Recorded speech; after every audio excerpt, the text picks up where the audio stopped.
Hi there, welcome to episode 7 of Sam Talks Cars, where I basically just talk about your comments from the previous episode around the automotive world. Yeah, pretty simple as that. So even if you're not interested in the rest of the video, feel free to drop a comment right now and I'll discuss it in next week's episode. So yeah, you can kind of get an overview and like a free answer really, nothing to lose. So please get involved. But let's get straight into the comments from the previous episode in episode 6 and let's discuss them. So first comment here, it says, "Hi Sam, Happy New Year to you and liking these latest episodes of Talking Cars. Returning to your previous how to buy a Golf R presentation, concerning your comments in the buying of a Golf R, you would be cautious to buy a low mileage example. My RS3 2017 has a genuine 60,600 miles with full LD service history and one owner. Should I therefore be concerned about future issues perhaps, and if so, what should I look out for? Anyway, I'd most welcome any input you have on the above, and I look forward to more of the above sessions. In the meantime, take care and wish you all the luck in the future of your channel. I will continue to view with interest." So thank you so much for commenting. This person actually did drop me an email and I said, yeah, put it in here and we'll kind of discuss it as well. It's good to give an overview to help other people out rather than just help one person out. I'll help a lot out. So first of all, your Audi RS3, which you did show me pictures of, I won't put it on here because I don't know if you'd allow me to. It looks fantastic, it looks absolutely stunning. 2017, so it's going to sound great. So being cautious of a low mileage example, I would be cautious of a low mileage example simply because it's a car that would have been sat there for quite a while. The engine wouldn't have got warmed up. It is something I would be quite cautious about. That's not to say it's not going to be a fantastic car. And frankly, the value of your car is going to be worth extremely high compared to say like a 30,000 mile RS3, for example. It's almost an investment kind of phase rather than almost driving phase. Things to look out for. I mean, to be honest with you, I'd just say drive your car. I know it's going to sound weird. I don't know how long you've had the car for. Think just keeping it running, keeping it up to temperature. Give it good drives, not like short drives. That would be kind of my advice, just to keep the car running. But absolutely nothing wrong with a low mileage example. If you look after it, if you service it, regular oil change, all that kind of stuff, you've got no concerns. I suppose the battery might go flat if you're kind of leaving it for too long. But yeah, I mean, you can get trickle charger for that. That's kind of my phase. If you look after your car, if you take care, there's nothing really to be concerned about. I'm not going to lie. My sort of advice is that if someone, just because if you saw, say, a 2017 RS3 with 40,000 miles, doesn't necessarily mean it's any worse than a 4,000 mile car. And in some cases, parts are going to be worn quite a lot, but the engine would be up to operating temperature. Cars do not like sitting. They're designed to be used and designed to be moved, just like the human body. If you sit around all day, it's not good for you, simple as that. If you get the blood pumping, you get moving, get outside, get running, it's better for you. So that's just my kind of theory on it. Fantastic RS3, I love it, I loved it in silver, and I hope that helps you out, and thank you so much for the feedback on this series. So next comment here. So another thing that we should talk about is the new Mark 8 Golf R. I've seen Doug DeMero's review on it and he gave a 63 out of 100, exact same score as the Golf R Mark 7.5. The reason for that is that the Golf R Mark 8 has a higher weekend score because it's more fun to drive, but has a lower daily score because the interior has been cheapened a bit compared to the Mark 7.5. But he said he would prefer the Mark 8 Golf R over the Mark 7.5. Also, nephew Matt managed to do 0 to 100 kilometers in the Golf R Mark 8 in 4.07 seconds, which is insane. So thank you so much for the comment. I did briefly see Doug DeMero's. I just saw like the last little bit of it, generally because this comment just popped up, and yeah, everyone has their own unique opinion on everything. Personally, I think it's a great car. I mean, 63 out of 100 seems quite low, 100 being obviously the best of the best. For me, it's a car in the 80s, but yeah, I don't know, how he kind of grades it and stuff like that. My opinion between both of them, I like my Mark 7 Golf R. I haven't spent any time driving a Mark 7.5 Golf R in sort of like 7-speed DSG form, so I can't really give too much for comparison over them. And fundamentally, the Mark 8 is based on the same platform. There's only going to be so much difference. When I drove it, I thought it was really, really good. It's a car that I'd recommend. It was my favourite car that one of my subscribers obviously let me to drive last year in 2021. Weird saying that now.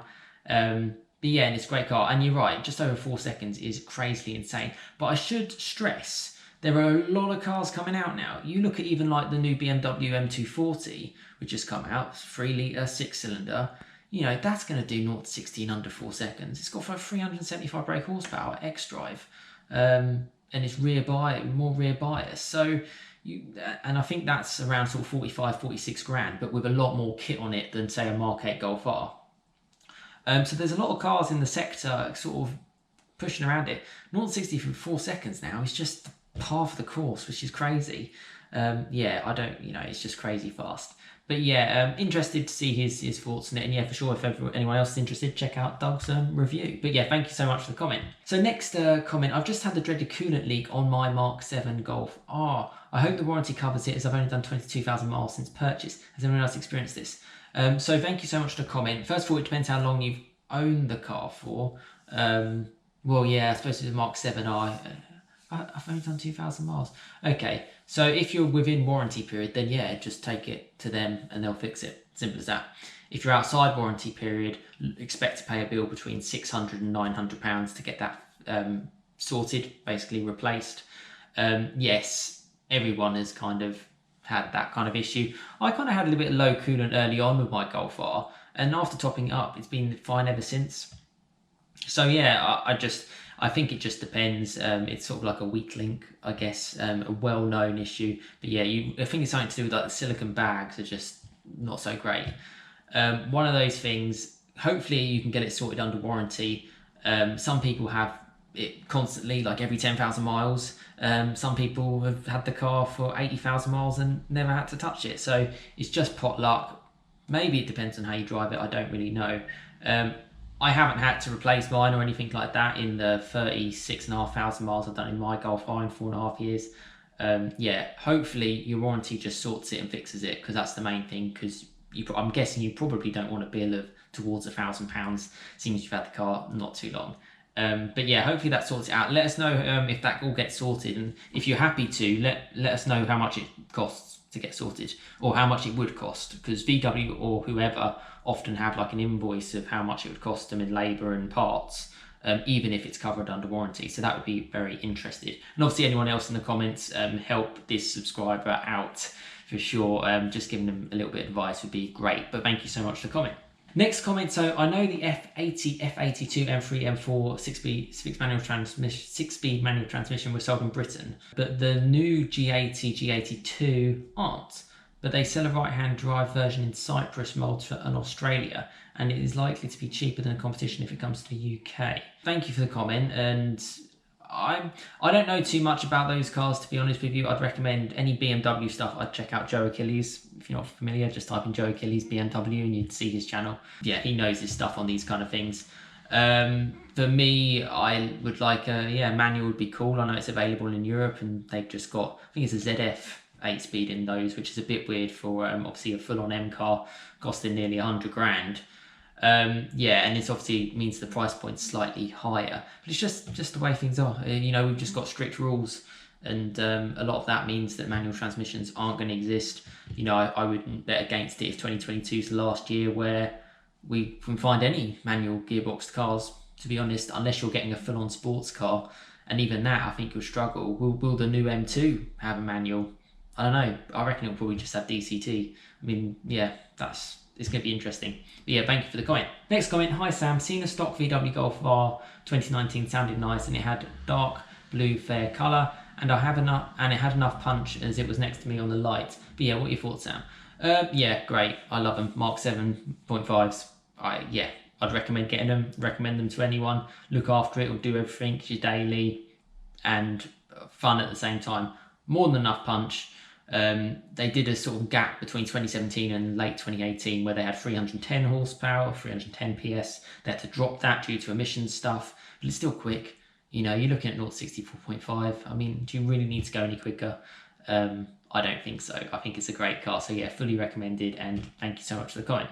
So next comment, let's chat about massive grills. BMW is a major culprit of that. Since the 7 LCI, they started to put massive grills in their car. Even the XM concept, it really bothers me. It sells cars, simple as that. I've seen like some X7s and the grills are probably bigger than my apartment, frankly.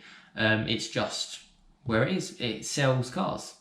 Simple. It doesn't look very nice. It doesn't provide any extra cooling because modern day cars are so efficient anyway, they don't really need that much cooling out the front. I quite like the front end of my Mark 7, doesn't really have a massive grille, which is always quite nice. I think they will tone it down a little bit. I mean, how big can it get? But they have to kind of differentiate it between other models, so that's why the grills get bigger. In like the new 2 Series, it doesn't look too bad at the front. But yeah, does bother me too, but it's a get out of my way kind of statement on the road. That's basically it, really. So yeah, and it sells cars. But thank you, it's a good point to bring up, and thank you for the comment. So final comment. Hi Sam, listening to the fella talking about the A45s and the higher tax, that was in the previous episode. We on our Facebook forum have discussed the 40k tax threshold on a number of occasions. For me, if you're worried about paying that extra tax on a car, then it says you're looking at the wrong car. Even the entry-level Mark 8 Golf R is now 40 grand. Moment 40i with optional extras is 43,000. If you're not bothered by slightly higher monthly payments for tax, then might as well have the car you want with the options you want. 40k or 43k, it's still the same amount of tax with slightly higher finance payments. These cars aren't cheap. Runarounds, they're premium performance hatchbacks. The A45S and RS3 are 50k plus. Cars, the tax isn't the issue, it's the finance and upkeep on these cars that's the real issues. So thank you so much for the comment, and and thank you for obviously getting involved in previous comments as well. So I completely agree, to be honest with you. I think if you're looking at a car and you're looking at a tax being a problem, it probably is the wrong car. For me, I was kind of like, one of the reasons why I actually took the plunge with my car was because it was £140 tax. In the UK, there was this new law that after April 2017, if your car was less than £40,000, it's 140 quid, and it goes up 5 quid a year. So I pay about £155 now. For me, that's quite a nice little saving, because even a 2016 Mark 7 Golf R, I'd be looking at probably about 80 quid extra a year. Over the course of 4 years, it's like 300 quid. I'd rather have that to spend on other things, on fuel. So I was quite interested in the tax, particularly over the long term. Over the short term, I wouldn't really be too bothered about tax. If you're only keeping a car for a year or two, just kind of get on with it. But obviously, if you're keeping it for like 5 years, which is the term of how you pay the bigger amount, like 500 quid, then it is a bit of a problem. And that's when you can look around. I think the pick for avoiding high tax is the 5-litre Ford Mustang, because that car had a list price of under 40 grand, and if you got a 2016 or if you got a 2017 April newer car, and it was obviously less than 40 grand new, you'd be paying the exact same tax as I paid for mine, and that's a car that previously would have cost £300-500 a year tax. So you can get, it can work in your favour as well as against you. I think it's a bit of a joke, to be honest. I think they need to reconsider things. I think it's going to price these cars out for a lot of people. And you've got to remember, a lot of these cars do appeal to the younger audience, or sort of like younger, getting a little bit older audience. People in like your Fiesta STs or your, even like your Focus STs and stuff. They want that next step up. They're going to struggle to step up. I'm not going to lie, it's stupidly expensive. It's one of the reasons why I don't have a Mark 8 Golf R, and one of the reasons why cars are just kind of, they're losing it a little bit, unfortunately.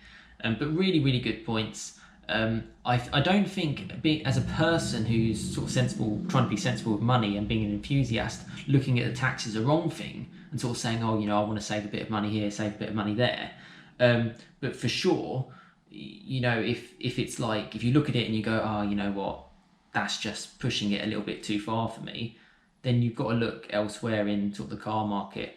I mean, if you, like I said before, if you can find a £39,000 from new Golf R standard Mark 8, that might be quite a good car to get into in, say, like a year or two, because you'd be paying a little bit less tax.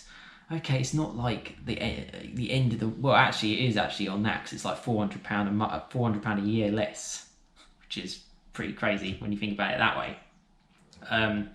And yeah, obviously the car then loses most of its depreciation. But yeah, I mean, I'd wince at getting a car in that new sort of rule. Yeah, well done if you're doing it. Particularly on... I know they're premium hatches. They're still hatches. They're one thing that really got me actually when I drove the Mercedes GT 9th edition. You go up that level. Same with like the 911s. You go up several levels in terms of what a car is, and you pay for it basically. These cars, for me, yeah, they're better than like your average super minis for sure, but you know, beyond that, it's not night and day. And I don't mean to be sort of like bad to anyone who gets these kind of cars, but it's like this, you know, don't just get caught up in this trend of inflation going up and up and up. And that's why I'm such a big advocate for the Mark 7 Golf R, frankly. And even like the old M135i, old M2. I was looking at an M2 yesterday. It was like 30 grand for a really nice 30,000 mile 2017 car, manual, in their nice blue. 30 grand, job done. You know, it's not too bad, but over 40 grand. I mean, I don't know. Thank you so much for for the comment, and really, really good points. Comment below and we'll discuss it in the next episode, which will be episode 8. And yeah, give this a like if you enjoy it, because that just helps to promote it and bring it out there. And share this with other people. If they've got a question in the automotive industry, why not? Drop a comment and I'll answer it and we'll discuss it. But yeah, cheers guys.